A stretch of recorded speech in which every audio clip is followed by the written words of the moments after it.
Peace family, Eric here, and on a rainy day in southern Maryland. We're here in the greenhouse pulling the last of the turmeric.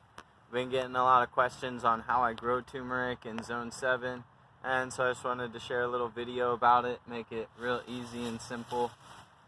So these are the died back plants. You can see they've been hit by a frost, and so now they're dying back, and it's a good time for harvesting. The first thing when I'm harvesting, I like to avoid using digging forks and shovels as much as possible because they can get scarred up and stuff like that. So as much as possible, I try to use the stalk itself and just kind of grab it nice and tight from the whole stalk and gently rock and pull it out. And you can see down in here, you'll sometimes get little chunks that break off in the ground, and that's totally okay. You'll just want to go back afterwards, maybe with a digging fork coming in far from the side because there's still more in there. And this way I can very easily scoop in from the side and see right where it is without hitting it with the digging fork, because sometimes these things spread a lot and you'll think, oh, 8-10 inches away is totally fine, and your digging fork will go right through a big fatty corm or a big fatty root. So there are two distinct kind of parts to the roots of this plant. This is the part that I call the hands, and then here you can pull this apart, and this is what I call a corm. It's kind of a more rounded root, and it has all the fibrous feeder roots on it. And here's another one. So I like to save the corms for planting, and then we sell the hands here at Chesapeake's Bounty in St. Leonard. And I'll even save this. You can tell this is the second year part. So this is the chunk that I planted from last year. You can see these deeper kind of grooves on it, and that's how you can tell that it was planted from a corm like this, because as it dries out, these layers of leaf up top slowly peel away, and what you end up with is this little chunk is what I planted this year, and it produced this big old plant here that we'll probably get a couple pounds out of, which I think is a pretty good harvest. So basically I just take these corms and I bury them in some soil. I can show you an example real quick. So I take big totes like this that are stackable. I like these because they're stackable, and cut off the stems, and then what you're left with is a nice big root ball like this. And what I'm trying to do as much as possible is keep these feeder roots intact.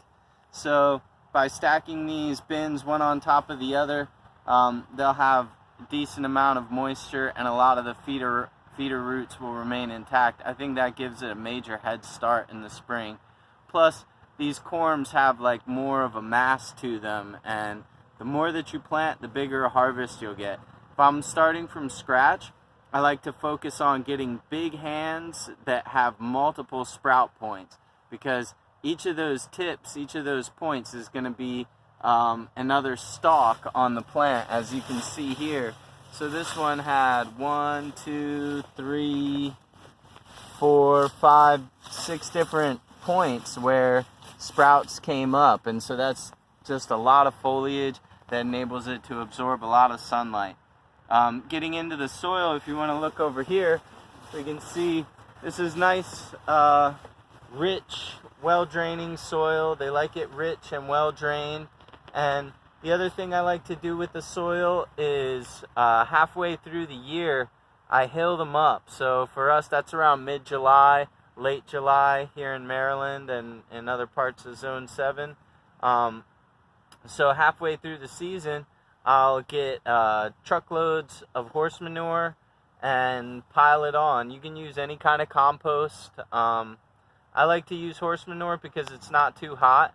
And so if you're going to be using other kind of animal manures, you might want to get them a little more thoroughly composted. I used alpaca poop one year, and that worked out really well. But I like to pile it up, a solid couple inches up the stem, because if you do that, the turmeric will send more roots up, and it'll continue to grow upward. Which brings us to our next point, which is planting.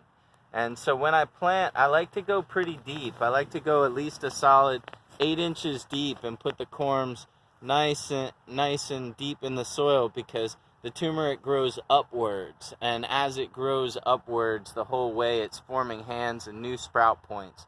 So those are really my biggest keys to growing turmeric in zone 7. You want to plant the corms and eat the hands, or plant hands that have many different sprouts, you know, like 5-6 fingers on a hand would be good.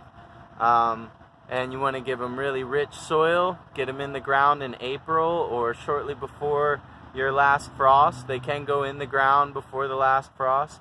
And then as far as storage goes, we just bring the roots that we're going to eat, the hands that we're going to eat, we bring those indoors and keep them in a cardboard box on the counter, anywhere that they won't freeze and that they'll stay relatively dry. And then for the corms, we do the same thing, only we put them into these big buckets of soil and keep them in a location where they definitely won't freeze. They'll stay nice and warm. And if you can mist the surface of it every now and then as it dries out, because the soil will dry out through the year, and sometimes you'll lose feeder roots because the soil dries out too much. But that's the basic gist of it, and I think using this method in 4-foot by 4-foot beds, we're averaging between 1 and 2 pounds per plant of edible hands, and we're getting 2 to 3 new plants from each plant that we grew last year. And that's the other advantage to planting the corms. You get these multi-stalked plants that will enable you to split up and divide the plant 2 or 3 times while still getting a nice yield. So good luck with the turmeric growing, and much love to the whole family.